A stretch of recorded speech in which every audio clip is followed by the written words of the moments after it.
오늘의 일발장전 시작합니다. 일발장전의 두 기둥이죠. 최고의 주식 전문가 두 분과 함께합니다. 김영민, 김준호, MBN 골드매니저 모셨습니다. 안녕하십니까? 반갑습니다. 자, 간밤 미국 시장은 근로자의 날로 주식 채권 시장 멈춰 있었고요. 상품 시장에서는 앞서 브리핑에 된 들이로 금과 은이 달렸습니다. 자, 그런데 당장 오늘 아침부터 여러분들의 깊은 한숨이 느껴집니다. 바로 우리 반도체 때문인데 어제 국내 증권사들은 약속이라도 한 듯 HBM 관련주들, K 반도체주 매도하지 말아라. 이제 이렇게 이야기를 했습니다. 자, 오늘 첫 번째 이슈로 우리 두 분의 전문가들과 함께 K 반도체 투자 전략 세워보도록 하겠습니다. 영민 매니저, 네. 어제 알리바바 폭등하는 거 보고 화도 나더라고요. 저기는 네. 저렇게 가는데 우리 하이닉스, 우리 삼성전자, 자, 앞으로 어떻게 대응을 해야 될까요? 사실 이제 K 반도체 위기라고 이제 타이틀이 이제 붙어 있습니다만 사실 위기라고 하기에는 제가 아무리 생각해도 어제 재료에 비해서 우리 국장의 이제 반도체 종목들 하락이 좀 과도했다. 이게 저는 이제 어제 반도체 종목들이 이제 빠진 이유가 두 가지라고 보거든요. 하나는 이제 알리바바, 이거는 이제 지난 주말부터 이제 익히 좀 이제 알려져 있는 내용이고, 또 하나는 이제 VU라고 해가지고 이게 최종 공급된 이제 그 최종 승인된 공급자 삼성전자와 SK 하이닉스가 지난 이제 바이든 행정부 때 VU 지위를 이제 획득을 해가지고 사실상 지금 미국의 이제 반도체 장비들이 중국에 이제 들어가기 위해서는 원래는 이제 중국 행정부의 승인을 받아야 돼요. 네. 근데 이제 VU 지위를 가지고 있다 보니까 그걸 건건히 승인받지 않고 그냥 토탈로 5%, 10% 이렇게 이제 연간 증설 투자 이제 한도를 딱 정해놓고 네. 그 안에서는 그냥 자유롭게 이제 장비 반입을 통보만 하면 해왔다라고 되죠. 이제 네. 생각하시면 되거든요. 근데 지금 트럼프 행정부에서 우리 삼성전자와 SK 하이닉스가 이제 부여받았던 그 VU 지위를 이제 철회한다라고 하니까 이제 건건히 이제 미국산 장비들을 이제 중국에 들여놓을 때 다 승인받아라 이 얘기거든요. 네. 그러니까 이거는 증설 투자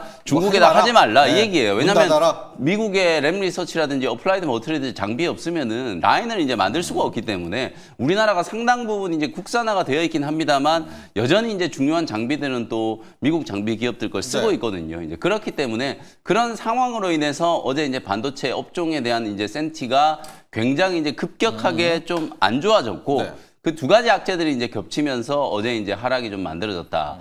근데 제가 알리바바는 일단 칩이 만들어진 걸 우리가 눈으로 확인도 못 했잖아요. 네, 네. 딥시크 때와 이제 같은 케이스가 될 가능성이 좀 높다. 네. 물론 이제 중국 기업들이 상당히 좀 빠르게 이제 기술력을 이제 발전을 좀 시키고 있습니다만 중국 내 파운드리를 활용해서 과연 블랙웰에 버금가는 성능의 AI 칩을 만들 수 있을까? 저는 이게 아직도 믿기지가 않거든요. 일단 파운드리 공정의 이제 수율이라든지 선단 공정의 어떤 기술 난이도 측면에서 봐도 만약에 진짜 좀 후하게 이제 점수를 줘서 블랙웰하고 성능은 거의 비슷하다고 칩시다. 근데 그 만들어 놓은 칩이 과연 이제 전력 소모라든지 그리고 이제 항상성을 유지하는 이제 그런 기능들이 과연 이제 얼마나 이제 블랙웰의 성능 TSMC에서 만들어낸 거에 이제 따라갈 것인가. 이걸 보면 조금 회의적일 수밖에 없다. 그렇죠. 그래서 중국 기업들은 지금 축포를 터뜨리고 막 알리바바 급등하지만 요즘에 급등하고, 예. 중국 시장 너무 좋잖아요. 네. 이게 서학개미가 아니라 이제 중학개미 분들이 이제 네. 중국 시장 투자해야 되나 이런 걸 고민할 정도로 네. 지금 중국의 자국에서도 중국 시장 이제 투자 열풍이 지금 불고 있대요. 우리나라가 마치 이제 동학개미 운동이 이제 열풍이 불었던 부양하는 것처럼 것처럼요. 지금 중국은 코로나19 팬데믹 당시에 고점도 지금 뚫고 52주 신고가를 이제 랠리를 달리고 있는 상황이기 때문에 아마 알리바바 주가가 이제 급등을 한 건 이런 상황 속에서 많은 이제 유동성들이 이제 유입이 좀 되면서 주가가 이제 급등한 거라고 이제 보여지거든요. 네. 그래서 저는 알리바바 이슈는 며칠 지나면 조금 누그러들 거라고 보고 이 VU와 관련된 이제 논란들도 사실은 결국 이제 생각해 보면 중국의 이제 시안이나 수저우 그다음에 이제 이런 데다가 이제 삼성전자 하이닉스 기업들이 지금 공장을 좀 지어놨는데 다 이제 디램하고 낸드 이 메모리거든요. 낸드죠. 근데 결국 이 메모리 중국에 이제 증설 투자 못하게 만들어 놓으면 상당 부분 지금 또 특히 서버향 이제 ESSD라든지 낸드 같은 경우에는 약간 지금 벌써 쇼티지가 나고 있는데도 그렇죠. 불구하고 중국에 증설 투자 못하면은 생산량이 줄고 가격만 올라가게 될 거 아니에요. 네. 그럼 이거 결국 피해는 미국 기업들이 좀 입을 수밖에 없기 때문에 그래서 지금 120일 동안에 유예를 지금 내년 만들어 놓은 1월까지. 거거든요. 그래서 그 유예 기간 동안에 결국은 미중 간에 무역 협상할 거잖아요. 그 무역 협상이 일정 부분 소기의 성과를 이제 달성해서 타결을 하게 된다면 요 논란도 좀 누그러들지 않을까. 그리고 이제 120일 안에 아마 삼성전자나 SK 하이닉스 만약에 이 철회한 게 다시 철회가 안 된다면 중국이 안 되면 우리나라에 이제 증설 투자하면 되는 거거든요. 생산량을 이제 우리 국내에서 이제 더 끌어올릴 수 있는 이제 이제 그런 대책들을 분명히 좀 강구를 해 나갈 거기 때문에 이런 전반적인 이제 상황들을 좀 감안해 봤을 때는 어제 하락이 조금 지나치게 좀 과도했다. 이런 결론을 좀 내려야 될 것 같습니다. 자, 준호 매니저. 그래서 지금 삼성전자, 하이닉스 가격 절단도 많이들 궁금해하는 것 같고, 앞서 잠깐 또 언급을 했지만 그럼 중국의 뭐 낸드, 디램 못 지으면 뭐 한국에 짓는 건가, 미국에 짓는 건가, 뭐 이런 의문의 의문을 계속 이어가고 있습니다. 가격 전략 좀 구체적으로 좀 가볼까요? 하이닉스라든가 삼성전자. 일단 뭐 어제 이제 삼성전자랑 SK 하이닉스가 전체적인 조정의 흐름이 좀 나와주긴 했고, 또 사실 이제 중국 내에서 이제 미국산 장비의 반입을 이제 순차적으로 건건이 이제 결국 이제 승인을 받아야 되는 거기 때문에 결국 실질적으로 중국 내에서 이제 어떤 생산을 하지 말라라는 거를 이제 우회적으로 압박한 거나 이제 마찬가지다라고 보고 있어요. 그래서 그래도 어제 삼성전자가 SK 하이닉스 대비해서 이제 하락폭이 좀 제한적이었던 이유는 그래도 어떻게 보면은 지금 사실상 지금 이제 삼성전자는 HBM 관련된 이슈와 D램 관련된 이슈도 있지만은 결국 최근에 파운드리 쪽에서 이제 국내 공장과 또 우리 미국의 오스틴, 테일러시 같은 경우는 사실상 지금 이제 중국 쪽에 파운드리 사업은 중국에서 지금 공장이 가지고 있지 않은 상태다 보니까 오히려 파운드리 쪽에 어떤 모멘텀은 살아있지 않을까라고 좀 보고 있고, 알리바바 같은 경우도 마찬가지로 지금 이제 탈 엔비디아 현상은 사실 중국도 있지만 미국 내 빅테크 기업들도 이제 탈 엔비디아로 자체적인 어떤 칩을 지금 개발을 하고 있습니다. 그래서 최근에 뭐 맞춤형 반도체 ASIC 관련해서도 관련 종목들이 브루드컴을 필두로 한 관련 종목들이 큰 폭의 어떤 시세가 분출됐던 이유도 그 이유인데 결국 이제 자체적인 반도체 칩을 설계하고 이제 생산을 한다고 했을 때 그 위탁 생산도 결국 파운드리, 결국 이제 TSMC 같은 경우는 지금 엔비디아의 어떤 물량만 소화하기도 굉장히 힘든 시점이다 보니까 그럼 어쩌면 지금 최근에 알리바바의 어떤 논란과 또 그리고 이제 중국의 어떤 공장에 사실 미국산 장비를 도입을 못하는 부분들, 이런 것들도 결국 파운드리는 어떻게 보면 반사 수혜를 받지 않을까라는 점에서 오히려 삼성전자 같은 경우는 SK 하이닉스보다 회복 속도가 좀 더 빠르지 않을까라고 보고 있고요. 특히 이제 엔비디아가 영향을 받는다고 했을 때도 삼성전자 같은 경우는 아직까지 엔비디아의 HBM 공급을 안 하고 있는 시점이다 보니까 결국 이제 HBM을 본격적인 공급에 대한 기대감, 이런 부분을 봤을 때 SK 하이닉스보다 그래도 삼성향 관련된 수혜 기업들이 오히려 좀 회복 탄력도는 좀 더 빠르지 않을까라고 좀 보고 있습니다. 그래서 뭐 삼성전자 같은 경우도 지금 어제는 이제 전체적인 어떤 반도체 업황, 투심 악화로 인해서 같이 좀 밀렸다라고 보고 있지만 그래도 어제 밀렸던 부분들은 저는 빠르게 회복할 가능성이 높다라고 보고 있어서 지금 가격도 충분히 신규 매수의 관점으로도 좋다라고 좀 보고 있고, 특히 또 지금 이제 뭐 테일러시 또 그리고 오스틴에 있는 지금 파운드리 공장에 증설을 하고 있는 상황이다 보니까 거기에 들어가는 이제 장비, 뭐 원익 IPS라든지 또 그리고 이제 테스트 업체인 뭐 두산 테스나 그리고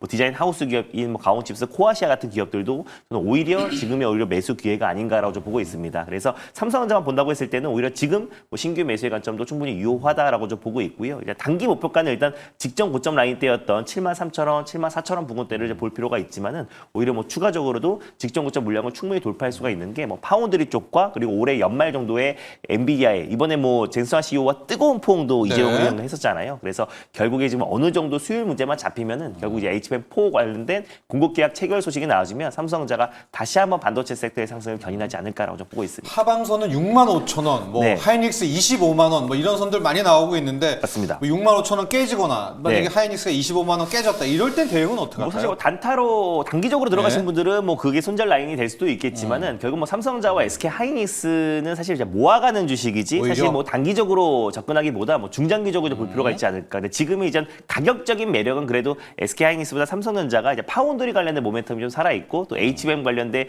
뭐 거품이 나온다고 하고 엔비디아가 독점 구도가 깨진다고 하더라도 저는 삼성전자는 이미 뭐 상승폭 자체가 좀 제한적이었기 때문에 오히려 가격적인 매력은 삼성전자가 좀 더 있지 않나라 좀 보고 있고, 그리고 사실 뭐 삼성전자와 SK 하이닉스 투자에 있어서 뭐 단기적인 어떤 적금은 아까 말씀드린 대로 뭐 65,000원, 뭐 25만 원 라인대가 될 수 큰 의미는 없다. 있겠지만 사실 좀 큰 의미는 없다. 오히려 65,000원과 25만 원 라인대가 단기적인 심리적 그 지지 라인이라고 한다고 했을 때 그걸 이탈했을 때 투매가 나오잖아요. 오히려 그 투매를 이용해서 오히려 조정시 매수의 관점으로 접근하는 게 훨씬 더 저렴하게 또 그리고 저가에 진입하는 게 아닌가 보고 있습니다. 한 종목, 네, 그리고 조금만 더 이제 이게 어찌 보면 조금 더 깊이 들어가 보면 결국은 이제 미국이 그럼 왜 이 갑자기 이제 VU 이 지위를 박탈을 했을까? 이걸 이제 조금 고민을 해보면 결국 이게 공급망 재편의 이제 이슈로 보시면 되거든요. 파운드리는 상관없고 지금 메모리 쪽이 지금 중국의 우시랑 다롄에 이제 SK 하이닉스 공장을 가지고 있고 삼성전자는 수저우에 공장을 가지고 있잖아요. 수저 뭐 D램 주로 생산하고 뭐 우시 쪽에서도 D램 다롄에서 이제 낸드 플래시 뭐 이렇게 이제 생산을 한다라고 이제 보면 사실상 이게 이제 공급망을 재편하는 측면에서 백악관과 트럼프 대통령 입장에서는 메모리 반도체 칩도 미국에서 좀 만들어라 약간 이런 의도가 아닌가. 근데 이게 사실은 하루아침에 공급망을 이제 어떻게 이게 재편을 한단 말이죠. 이게 사실 지금 SK 하이닉스만 보더라도 우시에서 생산해내는 디램 물량이 전체 디램 생산량의 거의 30% 40% 가까이 되는데 이걸 한꺼번에 만약에 이제 공급망을 미국으로 바꾼다. 일단 미국이 공장을 짓고 생산을 하는 데까지도 굉장히 오랜 시간이 이제 걸릴 수밖에 없고. 돈은요, 벌써 15년 넘는데. 그러니까요. 지금 예, 예. 미국이 아니라 중국에다가 중국에. 우리가 지금 네. 삼성전자, SK 하이닉스 지금 수십조 원을 지금 수십조 들이부어 썼습니다. 놨는데 네. 그럼 그 공장은 누가 책임질 거냐 이렇게 이제 생각을 할 수밖에 없거든요. 그래서 그런 상황임을 감안하면 저는 이제 트럼프 임기 내내 아마 이런 노이즈들이 계속 좀 반복될 거라고 보는데 사실 트럼프 1기 때도 이런 식의 이제 액션을 삼성전자와 SK 하이닉스가 워낙 많이 당했기 때문에 당했다. 그때 이런 노이즈들이 불거질 때마다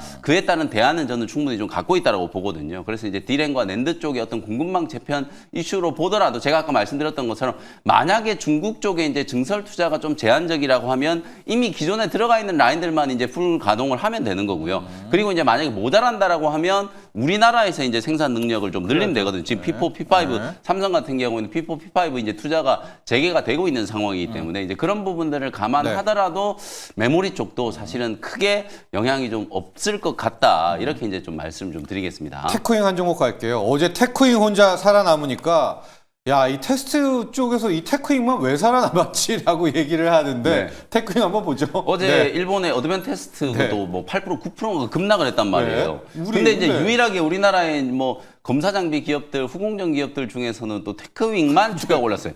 근데 이게 뭐 어제 특별히 호재가 있어서 올랐다라기보다는 아, 그래요? 주가가 그동안에 뭐 너무 심하게 많이 빠졌어요. 네. 진짜 테크윙은 2024년에 이제 고점이 7만 원이었는데 사실 지난주까지만 하더라도 주가가 2만 원, 3만 원대 이제 머물러 있었거든요. 그래요. 그랬다가 어저께 이제 갑자기 이제 좀 급등세가 분출이 좀 됐는데 낙폭 가대에 따른 반발 매수세가 이제 조금 유입이 된 것도 있고 테크윙은 지금 알려진 바로는 여러분들이 잘 아시는 것처럼 HBM 이제 전용 이제 이 테스트 장비 개발에 완료를 좀 했고 그리고 이제 SK 하이닉스와 미국의 이제 마이크론뿐만 아니라 삼성전자 쪽으로도 이제 공급을 한다라는 게 이제 지금 유력한 좀 썰이거든요. 아직 뭐 명확하게 수주 공시가 나온 건 아닙니다만 어쨌든 그런 이제 기대감 속에서 어제는 어찌 보면 저는 뭐 HBM 이슈보다는 이 메모리 기존의 이제 레거시 메모리 쪽 이슈가 더 강했었기 때문에 우리는 상관없지 않느냐. 아, 그렇죠. 약간 이제 이런 논리로 검사니까. 네, 이런 네. 논리로 테크윙이 이제 주가가 좀 강하게 이제 반발 매수가 좀 들어온 게 아닌가. 그러면 테크윙이 올라가면 그런 논리대로라면 PSK 홀딩스는 그쵸. 뭐 이렇게 또 생각해 볼 수 예, 있고 예. 어제 조금 과도하게 좀 빠졌던 이오 테크닉스는 막 이렇게 이제 또 생각을 해볼 수 있기 때문에 YCDI 뭐 네, 다 YC도 알죠? 마찬가지고 네, 어제 네, YC도 이제 급락이 네. 나왔었거든요. 이제 그런 흐름들을 감안하면은 제가 이제 다시 한번 말씀드리지만 어제 하락이 조금 과도했다. 그래서 저는 오늘 오전장에 만약에 한 번 더 좀 출렁거리는 네. 흐름이 나오면 주요 소부장 기업들은 단기 매수 기회일 수 있고요. 테크윙도 가격적으로 봤을 때는 일단은 4만 원을 확실하게 좀 안착하는 걸 좀 우리가 좀 확인하자. 지금은 낙폭 가대 구간에 이제 반발 매수세가 유입이 되는 거고 4만 원이 안착되고 나면은 추세적인 이제 반전을 한번 노려볼 수도 있다. HBM4부터는 또 테크윙이 이제 개발을 한 전용이 HBM 이제 테스트 장비가 도입될 가능성이 이제 뭐 절대적이기 때문에 그런 부분들을 감안하면 4만 원 안착 시도가 좀 나타날 가능성이 높지 않겠는가 이렇게 말씀 좀 드리겠습니다. 네, 어제 홀로 살아남았던 테크윙, 이제 HBM 관련한 이제 프로브, 탐침 이 검사 장비인데 큰 의미는 없다. 왜냐하면 네. 테크윙만 갔으니까 뭐 DY, 뭐 그렇습니다. IC, PSK 다른 검사 장비는 안 갔거든요. 그렇지만 오늘 만약에 또 한번 출렁될 때 HBM 라인들 소부장 쪽은 주목해라 이렇게 조언해 주셨고, 자 준호 매니저, 네. 현대건설을 통해서 이례적인 공시, 노란봉투법 이야기를 해야 될 것 같습니다. 현대건설 공시도 했고 주 SK도 비슷한 맞습니다. 내용인데, 자 이 노동조합법, 일명 노란봉투법입니다. 이 개정안 때문에 불확실성이 크니까 투자자들 유의해라. 네. 자, 건설주들은 그동안 금리 인하에 원전에 수혜를 잔뜩 받았다가 지금 쭉 빠져 있거든요. 네. 투자 전략을 좀 가볼게요, 건설주요. 사실 네. 뭐 건설뿐만 아니라 이제 화학, 또 그리고 뭐 자동차, 네, 뭐 철강. 조선, 사실 뭐 제조 라인은 제조업을 하고 있는 영위하고 있는 모든 어떤 산업은 사실 노란봉투법의 영향권에 들 수밖에 없다라고 좀 보고 있습니다. 그래서 아무래도 지금 이제 하청 노동자들의 어떤 교섭 범위가 이제 확대됨에 따라서 결국에 이제 협상 비용이 뭐 증가를 하고 또 생산 차질에 대한 우려에 대한 어떤 영향이 있기 때문에 이런 부분들이 지금 공시를 통해서 지금 뭐 SK SR이나 또 GS나 또 그리고 예. 이제 뭐 현대건설까지도 지금 이제 제조업을 영위하고 있는 모든 이제 산업의 기업들이 지금 잇따라서 좀 공시를 하고 있다. 그래서 한마디로 지금 노란봉투법 시행을 앞두고 이에 따른 어떤 우려를 이미 지금 투자자에게 공시를 하고 있다라고 좀 보시면 될 것 같고요. 그래서 아무튼 유효 기간은 남아 있긴 하지만 그 안에 어느 정도는 기업들과 원만한 좀 합의를 통해서 조금은 좀 완화 국면으로 좀 진입했으면 좋겠다라고 좀 생각이 들고 있는데 네. 아무튼 현대건설 같은 경우는 뭐 최근에 어떤 이제 주가 조정 흐름이 살짝 나와줬던 게 전체적인 원전에 대한 어떤 이제 불확실성이 좀 이제 적용이 되면서 그걸로 일타 같이 좀 맞고. 영향을 네. 받지 않았나라고 좀 보고 있고요. 거기다 노란봉투법 이제 통과로 인해서 그에 따른 어떤 이제 뭐 생산 차질에 대한 어떤 우려감 이런 것들이 적용되지 않았나라고 좀 보고 있는데 일단 뭐 현대건설 같은 경우는 그래도 저는 우리 국내에서는 이제 데이터 센터 관련된 이제 그 시행 레퍼런스 건설 레퍼런스를 가장 많이 보유하고 있는 기업이고 원전 건설뿐만 아니라 뭐 태양광 그리고 또 이제 해상 풍력 관련된 시공 레퍼런스를 보유하고 있는 국내 대표 건설사이다 보니까 아무래도 저는 이제 최근에 어떤 이제 주가 조정과 노란봉투법 통과 이런 많은 악재들이 이제 주가에는 녹아져 있다라고 좀 보고 있어서 네. 오히려 현대건설 같은 경우는 건설주의 어떤 가장 대표 주자로서 우리가 조금씩 이제 모아갈 수 있는 저로의 좀 타이밍이 아닌가라고 좀 보고 있습니다. 그리고 사실 뭐 건설주뿐만 아니라 우리 국내 이제 제조업 모든 부분들이 사실 노란봉투법 통과에 영향을 받을 수밖에 없는 거기 때문에 사실 이제 건설업만 딱 직격탄을 받는다라고는 보고 있지 않아요. 그래서 어느 정도 저는 현대건설은 좀 가격 조정이 좀 나와줬다라고 좀 보고 있고 지금 전 세계적으로 이 데이터 센터 관련된 확충이 계속 좀 이어지고 있는 시점이기도 하고요. 원전 르네상스에서도 가장 핵심적인 수혜, 특히 웨스팅하우스와 직접적인 파트너십을 구축해서 웨스팅하우스가 설계를 하고 미국 현지 내에서도 현대건설이 또 건설을 또 담당할 가능성이 굉장히 높기 때문에 결국 현대건설이 지금의 어떤 이제 조정 여러 가지 불확실성들이 좀 산재해 있을 때 오히려 좀 매수 관점으로 보는 게 훨씬 더 좀 낫지 않을까라고 좀 보고 있습니다. 대우건설도 비슷하고 네. 현대건설도 비슷한데 현대건설만 좀 가격 전략 보면 네. 어떨까요? 이게 좀 약간 좀 중요한 위치인 것도 같아서. 맞습니다. 예. 그래서 저는 뭐 지금 이 가격대는 네. 충분히 좀 신규 매수 관점으로도 좀 매력적인 위치다라고 좀 보고 있고요. 뭐 결국 데이터 센터의 어떤 투자와 AI 인프라 구축의 어떤 투자가 좀 줄어들었냐? 절대 지금 줄어드는 상태가 아니고 그건 원전 있으니까. 르네상스 네. 같은 경우도 결국에 지금 이제 그 과정에서의 약간 노이즈는 나올 수 있고 꼭 그리고 조인트 벤처를 설립을 만약에 안 한다고 하더라도 결국 조인트 벤처 설립을 안 한다고 해서 웨스팅하우스와요. 미국과 한국과의 네. 웨스팅하우스와 네. 또 그리고 또 이제 한수원의 어떤 조인트 벤처 설립 뭐 무산이라는 어떤 단독 보도가 나오기도 했잖아요. 근데 사실 뭐 꼭 조인트 벤처가 아니더라도 결국 이제 협력을 통해서 같이 좀 MOU 체결과 결국 협력을 통해서 같이 한미 동맹으로 원전 설계를 할 수가 있는 부분이다 보니까 꼭 조인트 벤처가 꼭 의무는 아니다라는 점에서 오히려 현대건설의 어떤 최근의 어떤 주가 하락은 좀 지나치게 과대한 낙폭이 나오지 않았나라는 관점에서요. 신규 매수 지금도 유효하고 그래서 55,000원 부근대에서 계속해서 좀 지지해 줄 가능성이 네. 좀 높다라고 보고 있습니다. 그래서 만약에 신규 매수로 들어간다고 하더라도 손절 라인 때는 45,000원에서 5만 원 부근대 그리고 이제 목표가는 다시 한번 직전 고점 부근대였던 75,000원에서 8만 원 부근대를 8만 일단 원대. 단기 목표가로 좀 설정해서 대응할 필요가 있지 않을까 보고 있습니다. 노란봉투법 우려는 있지만 또 원전이라든가 기존의 현대건설을 네. 끌고 왔던 그 재료가 있으니까 그 재료는 살아있다. 여기에 초점을 맞춰주셨고요. 근데 영민 매니저 주식이 어려운 게 좀 이렇게 좀 이쪽이 힘들면 네. 로봇주가 가야 돼야 되잖아요. 네. 하고 그렇게 우리는 딱 논리를 짤 텐데 또 잘 안 가줍니다. 네. 로봇주도. 예. 그래서 사실 뭐 네. 어제는 모든 업종이 그냥 힘들었고. 좀 투심이 굉장히 좀 많이 악화된 상황이어서 오늘 로봇주들 지금 또 프리에서는 나름대로 좀 하이젠 보여주고는 RNA 뭐 있는데. 유로메카 네. 이런 종목들이 좀 오르고는 있거든요. 그러니까 이게 어찌 보면 굉장히 좀 심각한 문제예요. 이게 로봇 관련된 종목들이 뭐 최근에 이제 대기업들의 어떤 특히 현대차 그룹 같은 경우에 뭐 10월부터 아틀라스를 이제 간답니다. 공장에 네, 이제 투입한다 한답니다. 뭐 이런 얘기도 네. 있었지만은 어쨌든 로봇 기업들이 이제 움직이기 시작한 기저에는 이 노란봉투법 통과에 따른 이제 반사수혜. 그러니까 기업하는 사람 입장에서 생각해 봤을 때 뭐 지금 노란봉투법에 대한 우려가 너무 지나치게 또 과장됐다 뭐 이런 논리도 좀 있긴 합니다만 어쨌든 우리가 직관적으로 이해했을 때 노동쟁의가 늘어나고 관련된 소송이 이제 이렇게 좀 쉬워지게 되면 야, 이제 기업하기 정말 좀 힘들겠다. 이런 이제 생각이 들 수밖에 없잖아요. 그럼 고용주 입장에서는 향후에 이런 이제 노동쟁의의 사태를 미연에 좀 방지하고 그런 측면에서 노동 생산성의 이제 효율을 좀 올리려고 하면은 사람 대신에 단순 노동은 로봇을 투입하는 게 낫겠다. 여러분들 요즘에 이제 자꾸 이제 중국 얘기해서 죄송한데 네. 중국 상해 증시가 너무 잘 나가고 네. 샤오미라는 기업 있잖아요. 원래 이 샤오미가 그냥 카피 제품 만들고 핸드폰도 삼성 거 베끼고 뭐도 베끼고 이런 이제 기업으로 유명했는데 요즘에 주가 보시면 어마어마하게 폭등을 했어요. 그리고 샤오미 전기차가 정말 불티나게 팔려가지고요. 샤오미가 지금 이제 베이징에 이제 자동차 공장을 가지고 있거든요. 근데 그 자동차 공장에 가면은 사람이 하나도 없어요. 네. 공정의 자동률이 90%가 넘거든요. 전부 다 로봇이 그냥 전기차를 자동으로 조립을 해가지고 연간 20만 대 이상의 생산 캐파를 지금 확보를 한 상태예요. 그 정도로 그냥 그 대도시인 이제 베이징에다가 공장 그냥 뭐 축구장에 뭐 거의 뭐 1000개 정도 이제 규모로 네. 이제 공장을 지어놓고 로봇들이 그냥 다 만들고 있거든요. 그러니까 우리나라도 결국 그런 것들을 이제 또 따라갈 수밖에 없다라고 저는 생각을 하거든요. 그런 측면에서 봤을 때는 레인보우 로보틱스라든지 뭐 두산 로보틱스 그리고 이제 산업용 로봇을 주로 만드는 이제 뉴로메카 같은 이제 이런 기업들 거기에 또 부품 역할을 하는 가장 핵심적인 또 뭐 감속기라든지 액추에이터를 만드는 뭐 SPG, 하이젠 R&M, 로보티즈 이런 기업들은 계속해서 이제 부각이 될 수밖에 없는 거예요. 근데 최근에 이제 로보티즈하고 몇몇 기업들이 계속 연이어서 이제 유증, 대규모 네. 유증 공시가 이제 나오다 보니까 그것 또한 약간 이제 혹시나 내가 로봇줄을 샀는데 또 유증 얻어맞으면 어떡하나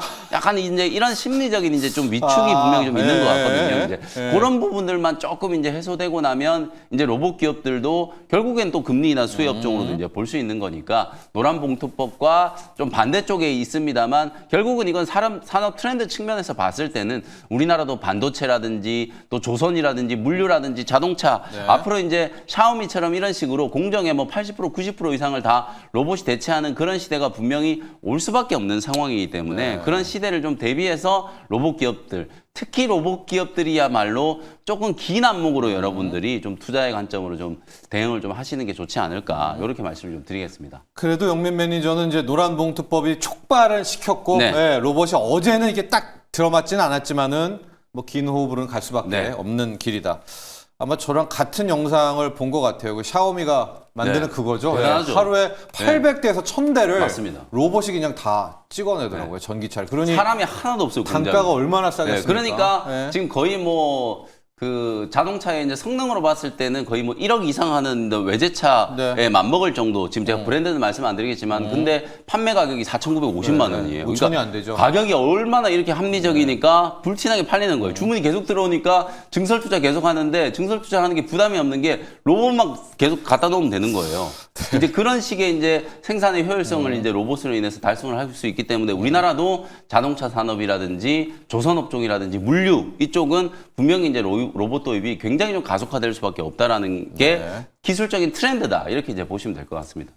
자, 준호 매니저와는 차로 변경이니까 로봇 하나 픽 보면서 포스코 네. 인터내셔널 이 시각 특징주를 한번 가보도록 지금 사실 하겠습니다. 근데 시간에 의해서 상승하고 있는 종목들은 대부분 다 지금 로봇이거든요. 그러네요. 뭐 TXR 로보틱스부터 시작해서 제닉스 로보틱스, 나우 로보틱스, 그러니까 나우, 엔젤 로보틱스 그동안 시장에서 약간 소외를 받았던 또 시가총액이 다소 뭐 1000억대에서 2000억대 초반이 이제 로봇 기업들이 먼저 좀 움직인다라는 거는 사실 이제 산업의 어떤 태동기와 그리고 그 섹터가 초반에 달릴 때는 처음에는 약간 테마성인 종목들과 시가총액이 작은 종목들부터 먼저 이제 움직이다가 네. 실질적인 수혜 기업으로 넘어간다. 예전에 이제 엔비디아가 AI 시대의 가장 핵심 수혜주다라고 했을 때도 MD스테크와 시일액 같은 테마성인 종목들, 엔비디아와 협력하거나 유통하고 있는 기업들이 먼저 이제 시세가 강력하게 분출되다가 결국에 이제 한미반도체라든지 이오테크닉스 같은 반도체 핵심 소부장 기업들, 뭐 TC 본딩 장비를 공급하고 있는 기업들로 수급이 이동되잖아요. 그래서 마찬가지로 로봇 섹터가 이제 첫 번째 이제 상승 흐름이 나오기 전에 일단 먼저 테마성인 또 그리고 시가총액이 작고 또 신규 상장한 지 얼마 안 된 기업들부터 먼저 움직이다가 그다음에 이제 진또배기 실질적인 수혜 기업으로 수급이 좀 이동될 수 있다고 좀 보고 있습니다. 뭐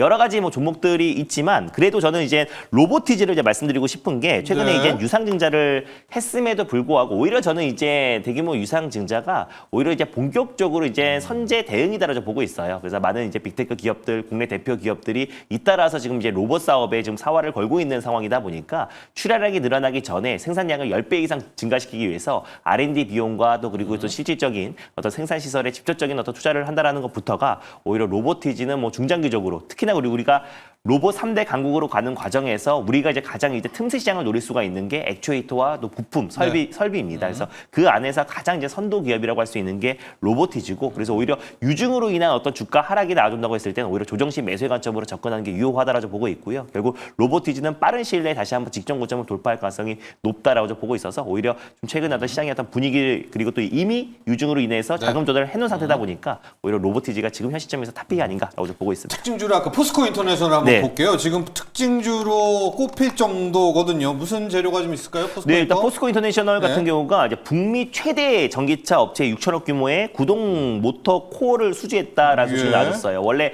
이 부분도 지금 이제 히토리가 상당 부분 들어가기 때문에 히토류. 중국의 이제 의존도가 굉장히 높았었는데 네. 오히려 지금 탈중국화가 굉장히 좀 빨라지고 있는 시점이다 보니까 오히려 포스코 인터내셔널에 채택되지 않을까. 근데 북미 최대 규모의 전기차 업체라고 하니까 이것도 뭐 테슬라일 가능성이 좀 굉장히 높다라고 좀 보고 있습니다. 그래서 아직까지 뭐 직접적으로 테슬라라고 이제 공시하지는 않았지만 이제 테슬라의 6천억 규모의 구동 모터에 들어간 소재를 공급하지 않았나라고 좀 보고 있고요. 그래서 이런 부분들이 지금 이제 대체 거래소에서 한 5% 정도 좀 상승 흐름이 나주고 있는데, 예전에 뭐 일론 머스크가 또 이제 X 뭐 전 트윗을 통해서 뭐 이건 나다라고 우리 테슬라다라고 네네네. 하면은 더 추가적인 강력한 해주면 상승 흐름이 좋겠네요. 나올 수 있겠지만 네네. 아직까지 뭐 비밀유지 조약으로 인해서 아직까지 이제 계약 상대방을, 그리고 또 계약 규모는 밝혔지만 그게 언제까지 이제 계약이 시행되는지는 아직까지 자세하게 나오지 않은 상태이다 보니까 일단 갭이 뜬 상태에서 무리하게 추격 매수하는 거는 조금 리스크가 있을 수 있다고 좀 보고 있습니다. 자, 리뷰 가보도록 하겠습니다. 영민 매니저, 인투셀 갈까요? 네. 어제 뭐 제약바이오 종목은 알테오젠 빼고는 좀 힘이 네. 없었어요. 그러니까 어제는 뭐 반도체, 뭐 로봇, 제약바이오 거의 대부분의 이제 종목들이 또 9월 되니까 우리가 이제 통계적으로 이제 9월 시장이 굉장히 좀 안 좋잖아요. 좋죠. 미국도 안 좋고 우리도 안 네. 좋아요. 2020년 9월 이후로 단 한 번도 9월 시장 상승 마감한 적이 없거든요. 그러다 보니까 야 이거 시작하면서부터 얻어맞고 이제 출발을 하는구나. 약간 이제 이런 심리적인 어떤 약간 이제 멘붕 상태가 어제 이제 지속되면서 뭐 전반적으로 주가 흐름이 좀 안 좋았었는데, 인투셀은 말씀드렸던 것처럼 이 넥사텍한 특허와 관련된 이제 논란, 만약에 이 문제가 없었다면 뭐 주가는 훨씬 더 좀 좋았겠습니다만 아쉽게 이제 그 악재는 이미 주가에 다 선반영이 좀 됐다라고 말씀드렸었고요. 그 외에도 이제 인투셀이 ADC 분야에서 상당한 이제 경쟁력, 뭐 자막에 나가고 있는 것처럼 이 오파스 링크 기술을 이제 확보를 좀 하고 있기 때문에 페이로드와 항체를 이제 결합시키는 이 링커 기술을 확보했느냐가 ADC 기업의 가장 좀 중요한 경쟁력. 핵심이죠. 네, 그리고 네, 또 하나는 네. 페이로드. 소위 말해서 이제 이 암을 죽일 수 있는 이 동물을 얼마나 많이 확보하고 있느냐. 그게 이제 적응증 확장의 이제 단초잖아요. 네. 그런 물질들을 많이 확보하면 확보할수록 향후에 이제 많은 적응증에서 ADC 항암제를 이제 개발할 수 있는 가능성이 이제 높아지는 거니까, 그런 측면에서는 뭐 인투셀은 충분한 이제 경쟁력을 가지고 있다. 뭐 주가가 바닥에서 스물스물 올라오기 시작해가지고 벌써 지금 20%가 넘게 이제 수익이 났는데, 그런데도 지금 3만 원이에요. 상장되고 나서 지금 5만 원까지 갔던 애가 그 악재 때문에 얻어맞았던 자리가 나온 지금 거죠. 이만큼이거든요. 네. 그러니까 요 구간을 이제 되돌려 놓는다라고 하면 한 3만 5천 원에서 4만 원 정도까지는 추가적인 이제 기술적인 반등이 좀 진행될 수 있지 않겠는가. 그래서 이제 넥사테칸과 관련된 이제 악재는 다 반영됐고, 향후에 저는 이제 하반기 때 또 이제 9월, 10월 달이 어찌 보면 기술 이전의 또 성수기라고 이제 볼 수 있거든요. 상반기 때 우리나라가 지금 11조 원 넘게 이제 기술 이전 계약을 체결을 했는데, 하반기 때 지금 뜸하잖아요. 네. 그게 이제 지금부터 시작돼서 내년 1월 이제 JP모건 헬스케어 컨퍼런스까지 대형 계약들이 이제 많이 나올 거기 때문에 리가켄 바이오가 너무 잠잠한 게 이제 조금 이제 네. 수상해요. 아, 그래서 오히려 이제 수상해요? 제가 예전에 네. 말씀드렸던 것처럼 들리는 소문에 의하면 뭐 지금 당장이라도 조단위 딜은 바로 사인할 수 있는데, 계약의 규모를 조금 더 키우려고 리가켄 바이오가 자꾸 이제 재고 있다, 뭐 이런 이제 썰도 있거든요. 그러면 하반기 때 이제 리가켄 바이오가 뭐 뭔가 이제 ADC 로. 빅딜이 좀 나온다라고 하면 인투셀 같은 이런 기업들도 동반해서 ADC 기업으로 이제 같이 움직일 수 있기 때문에, 그런 측면에서 보면 저는 한 3만 5천원에서 4만 원 정도까지도 충분히 추가적인 상승 여력이 좀 있고, 뭐 지금 구간에서도 매수 관점으로 좀 대응이 가능하지 않을까, 이렇게 진단을 좀 해드리겠습니다. 자, 영민 매니저의 종목 인투셀 같습니다. ADC 좋아하시는 분들은 이제 리가캠을 항상 기다리고 있잖아요. 항원 항체, 네. 표적 항암제입니다. 그 링커 기술을 갖고 있는 게 인투셀. 맞습니다. 이 두 개가 조합인데, 리가캠이 가면 또 인투셀까지도 같은 범위를 포함해 주시면서 주목해 보면 좋을 것 같고요. 지금 조선업종을 가보면 이제 상당히 특이한 게, 어제도 그랬고 중형, 소형이 네. 기자재 쪽이 아주 이제 주조 대장주가 맞습니다. 되고 있거든요. 한국 카본 리뷰를 가 보면서 한국 카본 하시다가 STX 엔진도 네. 지금 가장 선봉에 서고 있어요. 두 종목 맞습니다. 갈게요. 먼저 카본부터 가죠. 네. 일단 뭐 한국카본 같은 경우는 사실상 지금 이제 한화 엔진에 네네. 직접적으로 지금 이제 공급하고 있는 보냉제를 공급하고 있는 보냉제죠. 기업이다 보니까 사실 이제 한화 그룹이 사실상 뭐 MRO뿐만 아니라 지금 필리 조선소를 이제 거점으로 이제 한미 그 조선 동맹이 본격적으로 좀 진행된다고 했을 때 또 가장 큰 수혜 기업이 될 수 있는 게 이제 한국카본이라고 말씀드렸었고 최근에 신성장 동력으로도 이제 경량화된 어떤 소재를 통해서 지금 이제 하나 에어로스페이스라든지 현대차에 특히 현대차의 어떤 도심항공 모빌리티에 들어가는 경량화된 또 이제 소재를 이제 공급하고 있다. 그래서 이 부분도 지금 매출로 좀 최근에 인식되고 있는 시점이다 보니까 한국카본이 어떤 이제 매출 성장에 대한 기대감과 또 그리고 이제 하나그룹에 본격적으로 또 이제 보냉제를 계속해서 꾸준하게 그 독점으로 공급하면서 오히려 지금 하나그룹과 함께 좀 성장할 가능성이 굉장히 높다라고 좀 보고 있습니다. 그래서 동성화이텍과 한국카본이 이 보냉제 시장을 거의 양분하고 있는 시장이다 보니까 동성화이텍은 삼성중공업과 HD현대중공업에 한국카본은 하나오션에 본격적으로 공급하고 그렇죠. 있다라고 말씀을 드렸었는데 오히려 지금 기자재 쪽으로 좀 수급이 좀 확산되면서 네. 최근에 아까 말씀하셨던 STS 엔진도 좀 강한 시세가 이제 분출되고 있는데 STS 엔진 같은 경우는 이제 중소형 선박에도 이제 그 디젤 엔진을 공급하고 있긴 하지만 최근에 뭐 K9 자주포에 들어가는 디젤 엔진을 국산화에 성공해서 공급하고 있는 기업이다 보니까 STS 엔진이 좀 강한 시세가 좀 들어오지 않았나. 그래서 뭐 웬만한 이제 조선 기업들이 이제 방산 관련된 모멘텀도 엮여 있고 또 그리고 캐나다 잠수정 관련된 수주에 대한 기대감도 같이 살아 있어서 대기 중이죠. 조선과 이제 방산을 같이 묶어서 볼 필요가 있는데 STS 엔진 같은 경우는 이제 K9 자주포 관련된 직접적인 수혜주이기도 하고요. 뭐 K9 자주포뿐만 아니라 다양한 이제 방산 라인업에 STS 엔진이 또 이제 엔진을 공급하고 있기 때문에 실질적인 방산 수혜로 최근에 어떤 강한 시세가 들어오지 않나 보고 차트는 있습니다. STX 엔진이죠? 네, 맞습니다. 그래서 이게 지금 뭐 STX 엔진입니다. 지난번에 여러분. 한번 네. STS 엔진을 한번 소개해드리긴 했는데 네. 또 지금도 진입하기에는 또 다소 부담스러운 위치인 건 사실이에요. 왜냐하면 엄청나네요. 오늘도 지금 대체 네. 거래소에서 한 8% 정도 추가 상승 흐름이 나와주고 있는 상황이다 보니까 네. 지금부터는 이제 신규로 접근하기보다 아직도 조선 기자재 또 그리고 또 이제 방산 관련해서 뭐 S&T 다이맥스 같은 종목도 있고요. 그리고 또 HD 현대 인프라코 같은 또 K2 전차에 들어가는 디젤 엔진을 공급하는 기업도 있습니다. 그래서 지금 이제 STS 엔진을 지금 7% 정도 떠서 출발하는 자리에서 신규로 진입하기에는 좀 부담스럽고 오히려 기보유자의 관점에서 지금 이제 익절 라인 때 어느 정도는 좀 수익을 좀 챙기는 구간이 아닌가라고 좀 보고 있습니다. 그래서 익절 라인 때 기보유자 관점으로 말씀을 드리면은 네. 일단 지금 한 47,000원대 지금 상승 흐름이 나와주고 있는데 일단 44,000원, 43,000원 부근대에서 익절 라인 대를 좀 설정하고 대응할 필요가 있다고 좀 보고 있고요. 다시 4만 원 미만으로 조정이 나와준다고 했을 때는 그때 이제 신규 매수의 관점으로 네. 접근하는 게 훨씬 더 좀 안정적이지 않을까라고 좀 보고 있습니다. 자, 준호 매니저. 한화오션의 보냉제 공급하는 한국카본 리뷰도 했었고 요즘 조선주의 가장 히트가 해양방산? 네. 이거 너무 좋아하시더라고요. 근데 STX 엔진이 네. 그렇습니다. 엔진, 선박 엔진, 자주포의 엔진에서 네. 좀 이제 첫손에 꼽히면서 좀 시세가 나고 있는 것 같습니다. 자, 이어서 일발장전 돌입해 보도록 하겠습니다. 영민 매니저. 네. 미장은 휴장이에요. 오늘의 일발은 어디로 향할까요? 여기가 네. 이게 자연스럽게 좀 이어지는 것 예. 같은데 방산주 중에 오늘 하나를 좀 소개를 좀 예. 해드리려고 해요. 예. i3 시스템이라는 종목을 오늘 일발 종목으로 공략을 한번 해보도록 하겠습니다. 좋습니다. 말씀해 주신 것처럼 지금 미장이 휴장이었는데 유럽은 뭐 라인메탈 포함해서 또 방산주들이 굉장히 좀 강하게 시세가 좀 분출이 좀 됐어요. 간밤에 좀 이슈가 있었거든요. 유럽이 이제 다국적군을 우크라이나에 이제 파병을 하겠다, 투입을 좀 시키겠다. 이건 뭐 미국과도 합의가 된 상태다. 뭐 이렇게 얘기를 했는데 진짜인지는 뭐 확인을 좀 해야 되겠습니다만 어쨌든 우크라이나하고 러시아 전쟁이 이런 시기라면 당장은 뭐 휴전을 하기가 쉽지 않을 것 어렵죠. 같다. 트럼프 대통령이 막 휴전 협상도 하고 또 평화 협상 뭐 추진을 했었습니다만 결과적으로 봤을 때는 상당히 좀 어렵게 됐다. 그래서 당분간은 러시아와 이제 우크라이나의 어떤 교전이 좀 지속될 가능성이 있다. 지금 또 3일인가요? 열병식이 또 내일입니다. 중국에서 이제 네. 시작되는데 네. 거기 또 푸틴 대통령 또 김정은 거기다가 이제 시진핑 시진핑. 주석까지 또 3자 회동이 또 네. 예정되어 있기 때문에 아무래도 지정학적 리스크에 대한 이제 또 긴장감이 좀 올라갈 수 있어서 다시 한번 이제 방산주를 좀 보자라는 이제 전략이고요.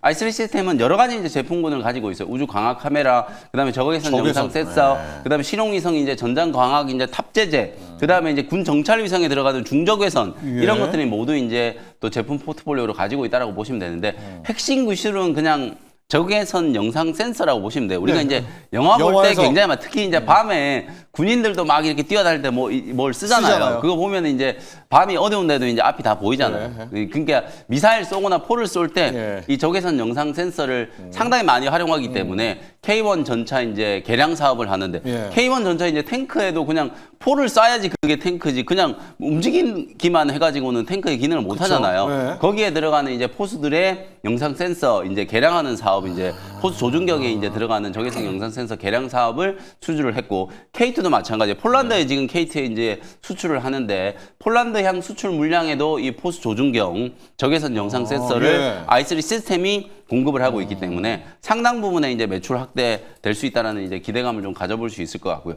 그 다음에 이제 우리나라가 병력 자원이 줄어들고 있는 게 이게 심각한 문제잖아요. 출산율이 떨어지니까 저출산 때문에 지금 뭐 육해공 공통적으로 병력 숫자가 이제 급격하게 좀 줄어들고 있는데 그러면 그럴수록 사실 이제 현대화될 수밖에 없는 거잖아요. 그 현대화된다라고 생각하는 게 가장 먼저 이제 그냥 뭐 보병 같은 경우는 소총 들고 다니는데 그 소총 들고 다니는 보병들한테도 적외선 영상 센서를 이제 지급하는 걸 검토를 하고 있다라고 하거든요.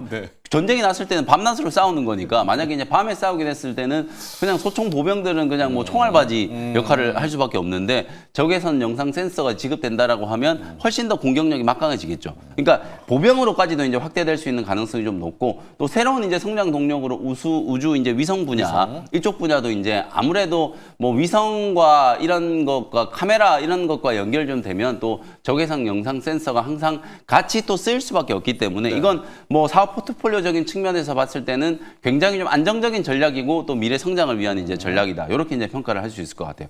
그래서 이제 우주 광학 카메라 이제 관련 분야 등에도 이제 많이 좀 참여를 하고 있고 앞서 말씀드렸던 것처럼 차세대 군 정찰 위성, 그다음에 이제 다목적 시력 위성, 우주 인증급 이제 또 중적외선 뭐 이런 것들 다 개발을 완료해가지고 향후에 이제 수주가 계속 좀 꾸준하게 늘어날 수 있는 가능성이 좀 높다. 특히 최근에는 또 T2SL이라고 하는 이게 이제 초격자형 적외선 센서라고 하는데 또 적외선 센서. 네, 적외선 센서인데 우리가 이것도 이제 영화에 많이 나와요. 초격자형이라는 건 아주 미세하게 이제 격자를 맞춰가지고 목표물에 이제 탐지되는 이제 그 정확도를 이제 높이기 위한 거라고 보시면 되거든요. 그래서 이 초격자형 적외선 센서도 개발이 이제 완료돼서 특히나 지금 K2 전차에 이제 들어가는 거는 요게 이제 상당 부분 대체를 할 수 있다. 그러면 단가가 올라가기 때문에 이제 마진이 높아지잖아요. ASP를 이제 증가시킬 수 있는 요소로 이제 작용을 좀 할 수 있고. 그래서 올해 이제 연간 기준으로 매출액이 이제 1,400억에 영업이익 187억. 근데 지금 시가총액이 5천억 되니까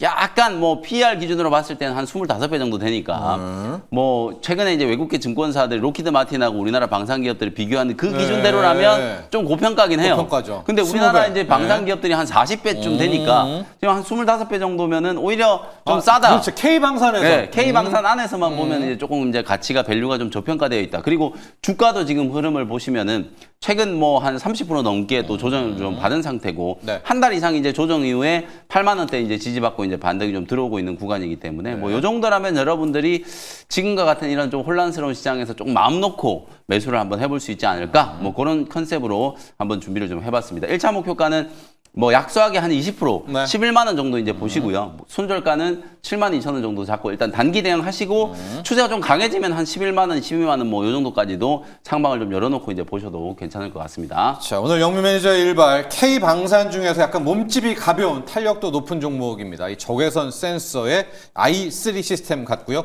준호 매니저 오늘의 일발 어디로 갈까요? 네, 일단 아무래도 한미 정상회담 이후에 이제 가장 큰 피해 섹터 중에 하나가 이제 아무래도 엔터와 엔터죠. 한알령 섹터인 것 같아요. 그래서 우리가 한미 경중 기조를 계속해서 유지하기 어렵다라는 대통령의 어떤 발언으로 인해서 이제 앞으로 노선이 이제 뭐 사실 미국으로 간 거죠? 맞아요. 네. 그래서 안보도 미국, 네. 경제도 미국, 미국. 안미 경미로 지금 노선이 좀 변경되고 그에 따라서 중국의 관영 매체도 이러다가 미국에 뭐 종속될 것이다 뭐 이런 식으로 좀 강도 높은 어떤 비판을 하면서 거기서 끝냈으면 좋았는데 이제 공연을 예정을 앞두고 있던 이제 우리 국내 K-팝 걸그룹들의 공연들도 다 지금 무기한 취소를 하면서 사실상 한알령 세트가 가장 큰 피해를 받았지만 사실 이제 엔터 그리고 K-팝 그룹이 우리가 중국의 매출 의존도가 좀 낮아졌거든요. 그래서 오히려 유럽과 미국 그리고 전 세계적으로 지금 이제 계속해서 또 공연과 또 그리고 관심이 굉장히 높아지고 있는 시점이다 보니까 우리가 너무 중국에만 포커싱할 필요가 없다. 그래서 최근에 한알령 그리고 중국과 미국 우리나라의 어떤 이제 관계가 약간은 좀 이제 노이즈가 나와주면서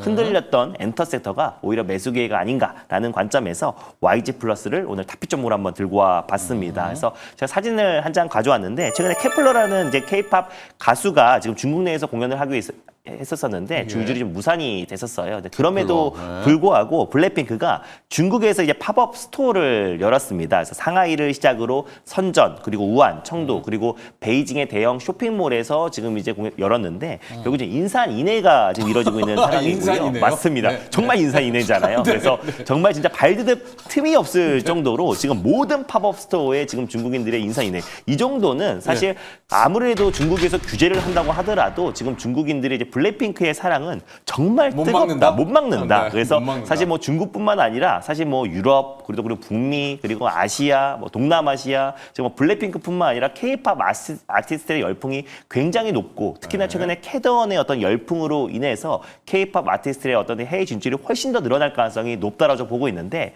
우리가 지금 이제 한알령 또 중국 내의 어떤 공연과 활동이 이어지면 훨씬 더 폭발적인 성장이 나오겠지만 굳이 아니라고 하더라도 네. 오히려 지금 뭐 북미와 또 유럽 그리고 아시아권에 워낙에 막강한 또 이제 IP와 또 그리고 이제 어떤 굿즈를 엄청 팔리고 있나 봐요. 팔리고 있다 보니까 네. 결국에 좀 엔터 산업은 오히려 지금이 좀 절호의 매수 기회가 아닌가 이제 보고 있습니다. 그래서 이미 1분기, 2분기에 YG 플러스와 YG 엔터테인먼트 같은 경우는 어닝 서프라이즈가 나오기도 했고 2분기 영업이익이 42억 원으로 전년 동기 대비해서 거의 1000% 이상 급증이 나오기도 했고 또 실제로 단기 순이익도 거의 한 450% 가깝게 급증이 나왔었는데 정말 대박인 거는 저연차 IP로만 이뤄낸 성과예요. 그래서 뭐 트레저라든지 또 베이비 몬스터라는 저연차 IP로만 사상 최대 실적이 나왔다라는 것부터가 올해 하반기 같은 경우는 7월부터 이제 사실 3분기부터 본격적으로 이 블랙핑크의 이제 월드 투어 성과가 이제 숫자로 잡히기 시작했잖아요. 그래서 블랙핑크를 필두로 한 YG 엔터테인먼트의 전 아티스트들이 올해 하반기에 다 출동을 하기 때문에 3분기, 4분기의 매출은 좋아질 수밖에 없다라고 보고 있습니다. 거기에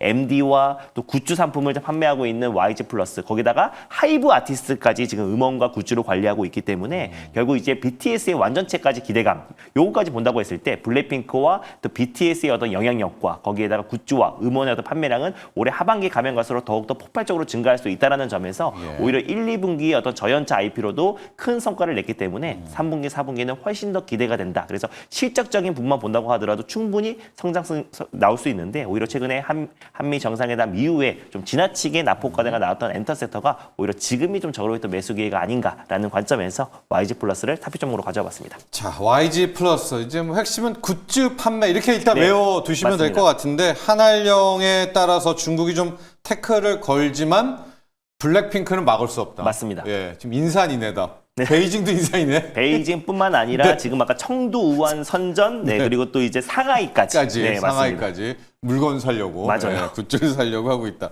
가격 전략 보도록 할까요? 네, 일단 뭐 가격 전략을 본다고 했을 때 전일 종가였던 8,960원을 일단 매수가로 한번 잡아보도록 하겠고요. 목표가는 1,700원을 1차 목표가로 그리고 손절 라인 때는 7,650원 말씀드려보도록 하겠습니다. 자, 오늘 준호 매니저의 일발은 YG 플러스로 갔고요. 앞서 영민 매니저는 약간 방산 중에서도 탄력 좋은 i3, i3 시스템으로 향했습니다. 자, 오늘 일발 장전 여기까지 하죠. 성공 투자하십시오. 감사합니다. 고맙습니다.